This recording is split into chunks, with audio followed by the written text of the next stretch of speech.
কে আমাকে সাহায্য করবে?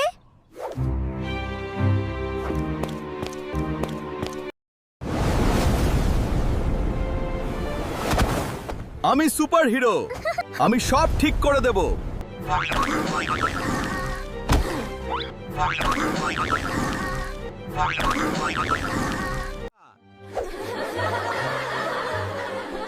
এটা সাহায্য না, এটা তো আরো সমস্যা।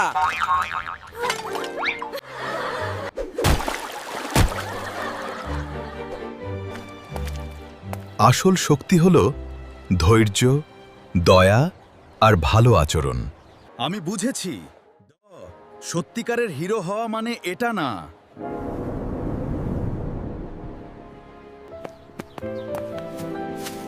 ওয়াও, এখন তুমি অনেক ভালো কাজ করছো। আমি এখন ভালো মানুষ হতে শিখছি। সত্যিকারের শক্তি হল ভালো চরিত্র আর দয়া।